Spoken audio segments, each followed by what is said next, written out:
ഈ പാലക്കാട് നിയമസഭാ ഉപതെരഞ്ഞെടുപ്പിലെ വോട്ടിംഗ് അതിനിർണായകമാണ്. അത് നടന്ന ഈ സമയം തന്നെ മഹാരാഷ്ട്രയിലും ജാർഖണ്ഡിലും പോളിംഗ് പൂർത്തിയായിട്ടുണ്ട്.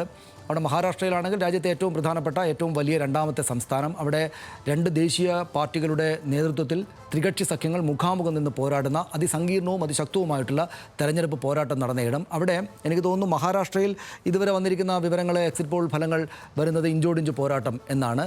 ജാർഖണ്ഡിൽ പക്ഷേ NDAക്ക് BJPക്ക് ഒരു മുന്നേറ്റം പ്രവചിച്ചിട്ടുണ്ട്. ഹർഷൻ എനിക്ക് തോന്നുന്നു അതിൻ്റെ വിശദാംശങ്ങൾ പൂർണ്ണമായിട്ട് നൽകും. ഹർഷൻ, കൂടുതൽ വിവരങ്ങൾ വന്നോ?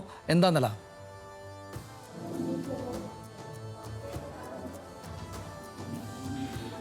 സനീഷ്, പ്രാദേശികമായി എങ്ങനെയൊക്കെ ആയിരിക്കും ഈ സീറ്റ് നില എന്നത് സംബന്ധിച്ച് എക്സിറ്റ് പോൾ ഫലങ്ങൾ എന്ത് പറയുന്നു എന്നത് അതുകൂടിയാണ് നമുക്കിനി നോക്കാനുള്ളത്. ഇതുവരെ വന്നിരിക്കുന്ന സർവേ ഫലങ്ങൾ വെച്ച് നോക്കിയാൽ ഇപ്പോൾ ജാർഖണ്ഡിൻ്റെ കാര്യം എടുത്താൽ ആക്സിസ് മൈ ഇന്ത്യയാണ് ഇന്ത്യ സഖ്യത്തിന് അവിടെ ഒരു സാധ്യത പറയുന്നത്. പക്ഷേ നമുക്കറിയാം കഴിഞ്ഞ തവണയൊക്കെ അവരുടെ പ്രവചനമൊക്കെ വല്ലാതെ പരാജയപ്പെട്ടിരുന്നു എന്നുള്ള സാഹചര്യമുണ്ട്. എങ്കിലും ദൈനിക് ഭാസ്കർ അടക്കമുള്ളവർ ഏതാണ്ട് ഒപ്പത്തിനൊപ്പമുള്ള മത്സരം അവിടെ പ്രവചിക്കുന്നുണ്ട്. പിമാർക്കും ഈ പറഞ്ഞതുപോലെ അവിടെ ഒപ്പത്തിനൊപ്പമുള്ള ഫലമല്ല, ഇന്ത്യ സഖ്യത്തിന് തന്നെ ഒരു സാധ്യത അവർ നേരിയ തോതിൽ പറയുന്നുണ്ട്. മഹാരാഷ്ട്രയിലെ സാധ്യത പരിശോധിച്ചാൽ മഹാരാഷ്ട്രയിൽ ഇപ്പോൾ ദൈനിക് ഭാസ്കർ ആണ് ഏതാണ്ട് ഇന്ത്യ സഖ്യത്തിന് അല്ലെങ്കിൽ മഹാരാഷ്ട്ര വികാസ് അഘാഡിക്ക് ഒരു നേട്ടമുണ്ടാകും എന്ന നിലയ്ക്കുള്ള ഒരു പ്രവചനം നടത്തിയിരിക്കുന്നത്. അതിൻ്റെ പ്രാദേശികമായ സൂക്ഷ്മമായ വിഷയങ്ങളിലേക്ക് നമുക്ക് ശ്രീജിത്തിലൂടെ പോകാം. ശ്രീജിത്ത്, ഇപ്പം നമുക്ക് അറിയാമല്ലോ, ഇപ്പോൾ മഹാരാഷ്ട്രയുടെ കാര്യം എടുത്ത് നോക്കിയാൽ മറാത്ത്വാഡയിലും കൊങ്കണിലും ഒക്കെ എങ്ങനെയാണ് സൂക്ഷ്മമായി കാര്യങ്ങൾ എക്സിറ്റ് പോൾ ഫലങ്ങൾ വന്നിരിക്കുന്നത് എന്നതുകൂടി നമുക്ക് നോക്കണമല്ലോ. അങ്ങനെയാണെങ്കിൽ നമുക്ക് അവിടെയൊക്കെയുള്ള ഈ ഇതുവരെയുള്ള സമവാക്യങ്ങളിൽ എന്തെല്ലാം മാറ്റം വന്നിട്ടുണ്ട് എന്നും മനസ്സിലാക്കാൻ കഴിയുകയുള്ളൂ. എങ്ങനെയാണ് അവിടെയൊക്കെ? ഏറ്റവും പ്രധാനമായിട്ട് നാഗ്പൂർ അടക്കമുള്ള വിദർഭ, അവിടെയാണ് എല്ലാവരും ശ്രദ്ധ കേന്ദ്രീകരിച്ചത്. വിദർഭയാണ് എല്ലാ കാലത്തും ചർച്ചയാവുകയും ചെയ്തത്. അവിടുത്തെ കാർഷിക പ്രശ്നങ്ങൾ, ജലക്ഷാമം, അതുപോലെ തന്നെ വിളനാശം, വലിയ രൂപത്തിൽ വിളനാശം ഉണ്ടായ ഒരു മേഖലയാണ്. നമുക്കറിയാവുന്നതാണ് ഈ സവാള അടക്കമുള്ള വലിയ വിളകൾ വരുന്ന അവിടെ നിന്നാണ്. അത് മുഴുവൻ ചർച്ചയായിട്ടുണ്ടെന്ന് തന്നെയാണ്. അത് ഒരുപക്ഷെ BJPക്കെതിരായി അല്ലെങ്കിൽ ഭരണകക്ഷിക്കെതിരായിട്ട് വരുമെന്നാണ് പ്രതീക്ഷിച്ചിരുന്നത്. പക്ഷേ സർവേ ഫലങ്ങൾ പ്രകാരം അങ്ങനെയല്ല, തിരിച്ചാണ്. കാരണം കർഷകർക്കും സ്ത്രീകൾക്കും BJP നൽകിയ വാഗ്ദാനങ്ങൾ ഏതാണ്ട് അവർ ഉൾക്കൊണ്ടു എന്നാണ് നമ്മൾ ഈ സർവേ ഫലങ്ങൾ വ്യക്തമാക്കുന്നത്. നേരത്തെ ഹർഷ തന്നെ പറഞ്ഞ പോലെ സർവേ ഫലങ്ങൾ ഭരിക്കണമെന്നില്ല. കാരണം ഹരിയാന നമ്മുടെ മുന്നിൽ വലിയ ഉദാഹരണമായിട്ട് നിൽക്കുന്നുണ്ട്. അത് പക്ഷേ എന്നിരുന്നാലും ഇതിനകത്ത് കൊങ്കൺ, താനെ, മുംബൈ, അത് ശിവസേന ഉദ്ധവ് വിഭാഗത്തിന് വലിയ അല്ലെങ്കിൽ ശിവസേനയ്ക്ക് വലിയ സ്വാധീനമുള്ള മേഖലയാണ്. അതായത് മുംബൈ മേയറായിട്ട് എല്ലാ കാലത്തും എത്രയോ വർഷങ്ങളായിട്ട് പിന്നെ ശിവസേന എന്നുള്ള ആളായിരിക്കും വരിക. അതെ വരിക. അത് ആ മേഖലയിൽ ഇത്തവണ ഒരുപക്ഷെ ഉദ്ധവ് വിഭാഗത്തിനല്ല മേൽക്കൈ ഉണ്ടായിട്ടുള്ളത്, പകരം ഷിൻഡെ വിഭാഗം. അതിൽ തന്നെ ഇപ്പോൾ ഈ കൊങ്കൺ മേഖലയിൽ BJPയുടെ ഒരു സ്ട്രോങ് ഹോൾഡാണ് കൊങ്കൺ മേഖല. അവിടെ ആ നില തുടരുമെന്ന് തന്നെയാണ് മിക്കവാറും സർവേ ഫലങ്ങൾ കാണുന്നത്. അത് ഒരുപക്ഷെ BJP വലിയ മേൽക്കൈ കൊടുത്തേക്കും. കാരണം സാധാരണഗതിയിൽ ഈ കഴിഞ്ഞ പാർലമെന്റ് തെരഞ്ഞെടുപ്പിൽ ഈ മറാത്തവാദയിലും കൊങ്കണിലും BJP പിന്നിൽ പോയിരുന്നു. അതിനെ മറികടക്കാൻ BJP ഒരുപാട് വാഗ്ദാനങ്ങൾ നൽകുകയും ഇറങ്ങി പ്രവർത്തിക്കുകയും ചെയ്തിരുന്നു.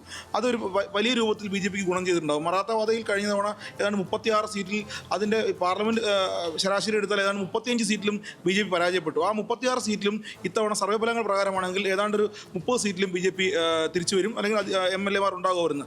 അത് തന്നെയാണ് കൊങ്കണിൽ സംഭവിക്കാൻ പോകുക. കൊങ്കൺ നമുക്കറിയാവുന്ന പോലെ ഗോവ ബെൽറ്റ്, കൊങ്കൺ ബെൽറ്റ് പൂർണ്ണമായും BJP കൈയടക്കുകയാണെങ്കിൽ ഈ സർവേ ഫലങ്ങൾ ശരിയായി വരും. പിന്നെ അവർക്ക് സാധാരണ കിട്ടിക്കൊണ്ടിരിക്കുന്ന നാഗ്പൂർ മേഖലയിൽ നിന്നൊക്കെയുള്ള സീറ്റുകളുണ്ട്. അത് ഈ ഷിൻഡെയൊക്കെ ജയിച്ചു വരുന്ന നാഗ്പൂർ പോലെ മേഖലയിൽ, അല്ലെങ്കിൽ ദേവേന്ദ്ര ഫട്നാവിസിൻ്റെ മേഖലയാണ് നാഗ്പൂർ എന്ന് പറയുന്നത്, RSSൻ്റെ കേന്ദ്രമാണ്. ആ മേഖലയിൽ ഇത്തവണ ആ മേഖലയും കൂടി ആയിരിക്കും ഒരുപക്ഷെ BJPക്ക് ലീഡ് നൽകുന്ന ഒരു ഘടകം. വിദർഭ എന്തായാലും കോൺഗ്രസും NCPയും, അത് ബാരാമതി, വിദർഭ അടക്കമുള്ള മേഖലകൾ NCPയുടെയും ശരത് പവാറിൻ്റെയും, അവിടെ അജിത് പവാർ കൂടി നേട്ടം ഉണ്ടാക്കുകയാണെങ്കിൽ എന്തായാലും ഈ ABP ഒക്കെ പറഞ്ഞ പോലെയുള്ള 150 സീറ്റുകളിലേക്കൊക്കെ, അല്ലെങ്കിൽ പീപ്പിൾസ് സർവേ പറഞ്ഞ പോലെ 170 സീറ്റുകളിലേക്കൊക്കെ BJPക്ക് പോകാൻ കഴിയും. പക്ഷേ ഒരു കൗതുകമുള്ള സംഗതി ഇപ്പോൾ വന്നിട്ടുള്ള ഈ ഇലക്ട്രൽ എഡ്ജ് എന്ന് പറയുന്ന അവർ ഏതാണ്ട് 150 സീറ്റ് ഇന്ത്യ സഖ്യത്തിനാണ് പറയുന്നത്. ഇന്ത്യ സഖ്യത്തിന് പറയുന്ന 4 പ്രധാനപ്പെട്ട ആളുകൾ. ഒന്ന് ലോക് ഷാഹി മറാഠി രുദ്ര, അത് പ്രാദേശികമായി അവിടുത്തെ ഒരു വാർത്താ ഗ്രൂപ്പാണ്.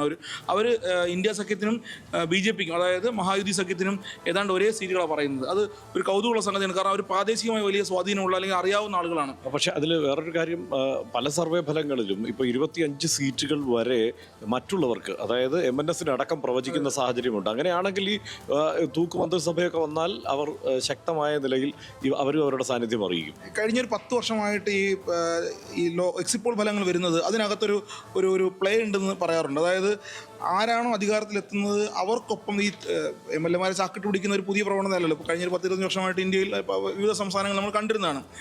ഒരു BJPക്ക് അങ്ങനെ ഒരു മേൽക്കൈ എഡ്ജ് വരികയാണെങ്കിൽ നിങ്ങൾക്കൊപ്പം ഞങ്ങളുണ്ട് എന്നൊരു ഉറപ്പ് അവർക്ക് കിട്ടാൻ വേണ്ടി കൂടിയാണ് എക്സിറ്റ് പോൾ എന്നൊക്കെ പറയാറുണ്ട്. അത് നമ്മൾ പറയുന്നതല്ല, അത് അത്തരത്തിലുള്ള ഒരു ചർച്ചകൾ നടക്കാറുണ്ട്. ആ ചർച്ചകൾ കൂടി വഴി തുറക്കുന്നതാണ് ഈ എക്സിറ്റ് പോളുകൾ BJPക്കാർക്ക് മേൽക്കൈ എന്ന രൂപത്തിൽ വരുന്ന രൂപത്തിലൊക്കെയാണ് നമ്മൾ കേട്ടുള്ളത്. മുൻപ് പിന്നെ കർണാടകയിലും അതിനു രാജസ്ഥാനിലും ഇതേ ചർച്ചകൾ വന്നിരുന്നു. BJPക്കാണ് മേൽക്കൈ എന്ന രൂപത്തിൽ വരികയും BJP അധികാരം പിടിക്കുകയും ചെയ്തു.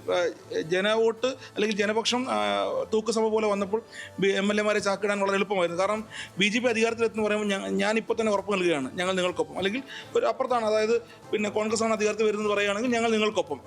അതാണ് ഇപ്പോൾ ഈ പറഞ്ഞത്. അതായത് ദളിത് മുസ്ലിം വോട്ടുകൾ, മുസ്ലിം സീറ്റുകൾ ആ മേഖലയിൽ നിന്നാണ് ഈ 20 മുതൽ 25 വരെയുള്ള മറ്റുള്ളവർ എന്ന കണക്ക് വരുന്നത്. അതിലേക്ക് നോക്കിയാൽ ആ ചാക്കിട്ടുപിടുത്തത്തിന്റെ സാധ്യതയെല്ലാം ഇവിടെ ഇപ്പോൾ നിലനിൽക്കുകയാണ് എന്നുള്ളതാണ് ഈ എക്സിറ്റ് പോൾ ഫലങ്ങളിൽ നിന്ന് മുന്നോട്ട് നീങ്ങിയാലും. അപ്പോൾ സനോജ്, ഇതിൽ ഏറ്റവും രസകരമായ കാര്യം ഈ പറയുന്ന കൊങ്കൺ മേഖലയിൽ BJP അവരുടെ ശക്തി നിലനിർത്തും എന്ന് തന്നെയാണ് എക്സിറ്റ് പോൾ ഫലങ്ങൾ കാണിക്കുന്നത്.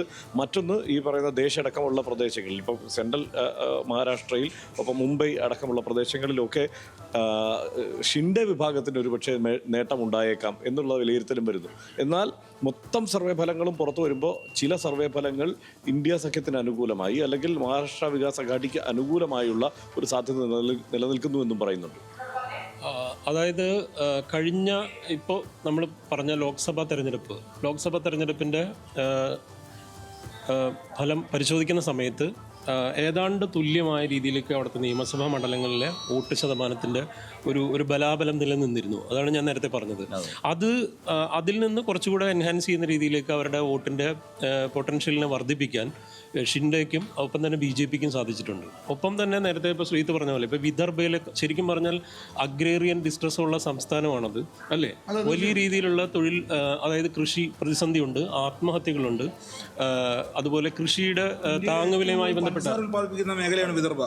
ദാറ്റ് മീൻസ് കരിമ്പ് കൃഷിയുള്ള സ്ഥലമാണ്. സവാള ഏറ്റവും കൂടുതൽ വരുന്ന സ്ഥലങ്ങളൊന്നാണ്.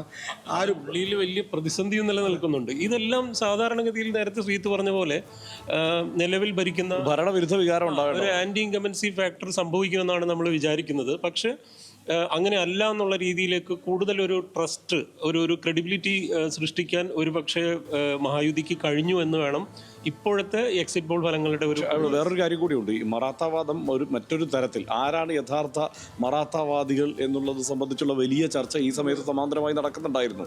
നമ്മളെല്ലായ്പ്പോഴും ഈ പറയുന്ന കർഷകരുടെ പ്രശ്നങ്ങളൊക്കെ പറയുമ്പോഴും അവിടെ എല്ലാ കാലത്തും മഹാരാഷ്ട്രയിൽ ഇതൊക്കെ ഒരു പ്രധാനപ്പെട്ട ഘടകമായിരുന്നു, ഈ മറാത്താവാദം അടക്കമുള്ളത്. അത് പ്രതിഫലിച്ചിട്ടുണ്ടാവാനും സാധ്യതയില്ലേ? അതെ, അതായത് ഷിൻഡെ പക്ഷത്തിനെ കുറച്ചുകൂടെ ജനം വിശ്വാസത്തിലെടുക്കുന്നു ശിവസേനയിൽ എന്ന് എനിക്ക് തോന്നുന്നു, അല്ലേ? അതായത് ഉദ്ധവിന്റെ ക്രെഡിബിലിറ്റിയിൽ ആ ഒരു പ്രശ്നം സംഭവിച്ചിട്ടുണ്ടോ എന്നുള്ള സംശയം. മറാത്ത സംവരണം അടക്കമുള്ള കാര്യങ്ങളും പറഞ്ഞിട്ടുണ്ട്. ഈ നമ്മൾ കഴിഞ്ഞ ലോക്സഭാ തെരഞ്ഞെടുപ്പിൽ ഒരുപാട് ആളുകൾ, മഹാരാഷ്ട്ര മാത്രമല്ല ഒരുപാട് ആളുകൾ കോൺഗ്രസ് അധികാരത്തിൽ വരും അല്ലെങ്കിൽ BJP അധികാരത്തിന് മാറ്റി നിർത്താൻ എന്നൊരു ട്രെൻഡിനെ വോട്ട് ചെയ്തിട്ടുണ്ട്. അതിൻ്റെ ഏറ്റവും വൺ ഓഫ് ദി ബെസ്റ്റ് എക്സാമ്പിളാണ് മഹാരാഷ്ട്ര. പക്ഷേ അധികാരത്തിൽ വന്ന BJP ആണ്. അതുകൊണ്ട് തന്നെ ഇത്തവണ ഇനി കേന്ദ്രത്തിൽ BJP ആണ് അധികാരത്തിലുള്ളത്. ഇവിടെയും BJP തന്നെ ഭരിക്കുന്നതാണ് ഞങ്ങൾക്ക് നല്ലത്. കാരണം കേന്ദ്രത്തിൽ ഞങ്ങൾ വോട്ട് ചെയ്തിട്ട് കോൺഗ്രസിന് വരാൻ കഴിഞ്ഞില്ല. ഇനി ഇവിടെ വോട്ട് ചെയ്ത് കോൺഗ്രസിന് അല്ലെങ്കിൽ മഹാവികാസ് അഘാഡിയെ കൊണ്ടുവന്നതുകൊണ്ട് എന്താണ് മെച്ചം, നേട്ടം എന്നുള്ളത്, അല്ലെങ്കിൽ കേന്ദ്ര സർക്കാരിൻ്റെ വാഗ്ദാനങ്ങൾ, കേന്ദ്ര സർക്കാരിൻ്റെ പ്രഖ്യാപനങ്ങൾ. മുംബൈ ഒരു ഇന്ത്യയുടെ ഫിനാൻഷ്യൽ ക്യാപിറ്റലാണ്. ഏറ്റവും കൂടുതൽ ബജറ്റ് പ്രഖ്യാപനങ്ങൾ കേന്ദ്രീകരിക്കുന്നത് മുംബൈയെ ബേസ് ചെയ്തുകൊണ്ടാണ്. മുംബൈ എങ്ങനെ ചലിക്കുന്നു എന്ന് ആശ്രയിച്ചാണ്. സ്വാഭാവികമായി അതുകൊണ്ട് തന്നെ കേന്ദ്രത്തിൻ്റെ സഹായം കിട്ടേണ്ടത് മുംബൈക്കാണ്. അത് ഇവിടെ സർക്കാർ മാറിയാൽ അതെന്തായാലും കിട്ടാൻ പോകുന്നില്ല. ആ രൂപത്തിലൊക്കെ മഹാരാഷ്ട്രയിലെ നമ്മൾ കർഷകരെ പോലെ തന്നെ ചിന്തിക്കേണ്ട മറ്റൊരു വിഷയം, മഹാരാഷ്ട്ര ഇന്ത്യയിലെ ഏറ്റവും വലിയ വാണിജ്യ കേന്ദ്രങ്ങളൊന്നാണ്. അവിടെ അപ്പോൾ അതുകൊണ്ട് തന്നെ ഏറ്റവും ശ്രദ്ധേയമായ, ദേശീയ ശ്രദ്ധ ആകർഷിക്കുന്ന തരത്തിൽ തന്നെയാണ് ഈ എക്സിറ്റ് പോൾ ഫലങ്ങളും വന്നിരിക്കുന്നത്. നേരത്തെ ശ്രീ സൂചിപ്പിച്ചതുപോലെ ഒരു കുതിരക്കച്ചവടത്തിനുള്ള എല്ലാ സാധ്യതയും തുറന്നിട്ടുകൊണ്ട് തന്നെയാണ് ആ എക്സിറ്റ് പോൾ ഫലങ്ങൾ വരുന്നത്. മറ്റൊന്ന് എനിക്ക് തോന്നുന്നത് ഈ പാർലമെൻറ്റ് തെരഞ്ഞെടുപ്പിലെ ഫലം അത് പ്രതിഫലിച്ചിട്ടുണ്ടാവാം ഈ സംസ്ഥാന തെരഞ്ഞെടുപ്പുകളിൽ എന്നുകൂടിയാണ്. അതുകൂടിയായിരിക്കും ഈ എക്സിറ്റ് പോൾ ഫലങ്ങൾ സൂചിപ്പിക്കുന്നത്. നമുക്ക് തിരികെ മറ്റു വാർത്തകളിലേക്ക് പോകേണ്ടതുണ്ട്.